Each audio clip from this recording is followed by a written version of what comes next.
ప్రేజులందరికీ మే 5వ తేదీ అలసిన వాణి ఊరు నుంచి మాటలు చదువుతున్నాను. ఇది నా పుట్టినరోజు పెళ్లిరోజు జరుపుకుంటున్న వారందరినీ కూడా యేసు ప్రభు సమృద్ధిగా దీవించును కాక. ఒకని కొరకు ఒకడు ప్రార్థన చేయుడి. యాకోబు 5:16. హెబ్రీ పత్రికలో ప్రధాన యాజకుడను పదము మరలా పేర్కొనబడినది.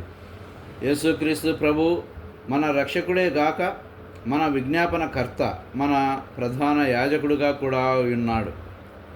కోర్టుకు వెళ్ళదలిచిన వారు తమ కేసును కోర్టులో ఏ విధముగా వేయవలెనో తెలియక న్యాయవాదిని ఏర్పరచుకొనెదరు.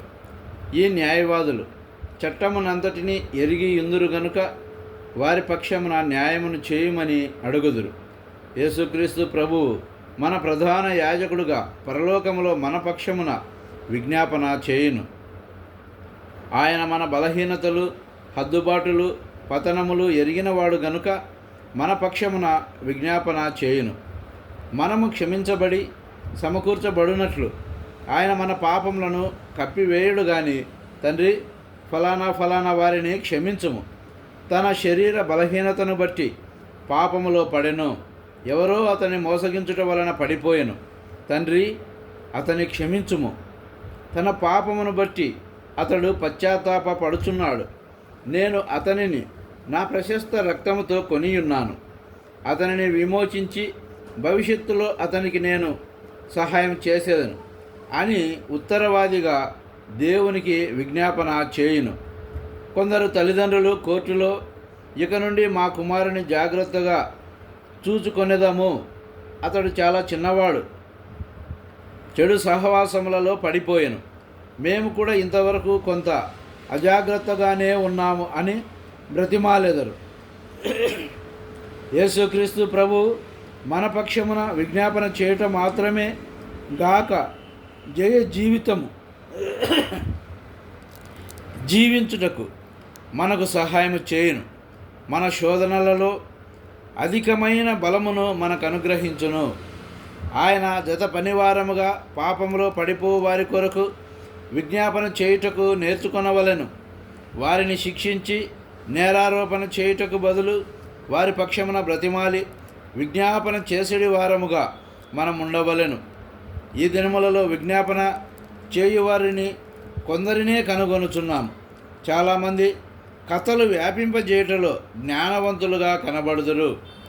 వారు కథలు ప్రచురము చేయుచు వెళ్ళవలెనని తలంచుదురు.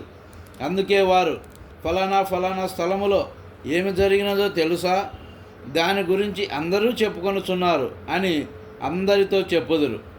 ఆ విషయం ఆసక్తికరముగా ఉండుటకు దానికి కొంచెం ఉప్పు, మిరియాల పొడి కలుపుదురు. మరియు వారు ఇంటింటికి వెళ్ళి చెప్పుదురు. ఇదే వారి పని. విశ్వాసులముగా మనము ఇతరుల కొరకు విజ్ఞాపన చేయవలెను. మన అందరికంటే సాతాను చాలా బలము గలవాడు. నేనేమాత్రము పడిపోను అని ఎవరనూ చెప్పజాలరు. ఎందుకనినా అపవాది మిక్కిలి యుక్తి గలవాడు. చిన్న విషయంలో కూడా వాడు మనల్ని మోసగించగలడు. కొన్నిసార్లు స్నానం గదిలో చిన్న సబ్బు ముక్క మీద పొరపాటున కాలు పెట్టి జారిపడి కాలు విరగొట్టుకున్నవారు ఉన్నారు. ఇది చిన్న నిర్లక్ష్యం వల్ల జరిగిన సంఘటన. అదే విధముగా సాతాను కూడా మనలను చిన్న శోధనలో పడవేసి పాపము చేయించును. గలతీ 6:1-2లలో ఈ విధముగా చదువుచున్నాము. సహోదరులారా, ఒకడు ఏ తప్పిదములోనైనను చిక్కుకొని ఎడల ఆత్మ సంబంధులైన మీలో ప్రతివాడు తానును శోధింపబడుదునేమో అని తన విషయమై చూచుకొనుచు సాత్వికమైన మనస్సుతో అట్టివానిని మంచి దారికి తీసుకొని రావలెను. ఒకని భారములనొకడు భరించి ఇలాగు క్రీస్తు నియమమును పూర్తిగా నెరవేర్చుడి. యేసుక్రీస్తు ప్రభువుతో జత పనివారముగా మనము ఇతరుల కొరకు విజ్ఞాపన చేయవలెను. యేసుక్రీస్తు ప్రభువే మన పరలోకపు రాజు. కానీ ప్రకటన 1:13లో ఆయనను మన ఉత్తరవాదిగా, మన ప్రధాన యాజకునిగా చూచుచున్నాము.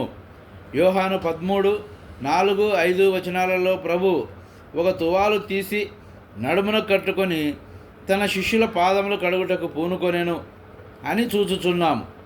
ఆ విధముగా ఆయన శిష్యులకు వారు తన శిష్యులైనప్పటికీ తమ పాదములు కడుక్కొనవలనని జ్ఞాపకం చేయుచున్నాడు.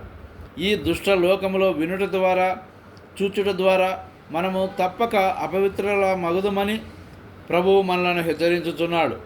దినమునకు అనేక సార్లు మన చేతులను మనం కడుక్కొనినట్లు మన సమస్త అపవిత్రత నుండి మనలను ఎడతెగక కడుగుటకు ప్రభువైన యేసుక్రీస్తు ఇష్టపడుచున్నాడు. నిరంతరము నిలుచు ప్రధాన యాజకుడుగా ఆయన బంగారు దట్టి కట్టుకొని మన పక్షమున విజ్ఞాపన ప్రార్థన చేయుటకు ఇష్టపడుచున్నాడు. ఆయన జత పనివారముగా మనము కూడా అట్టి పరిచర్య చేయవలెను. అందరికీ వందనాలు. Thank you.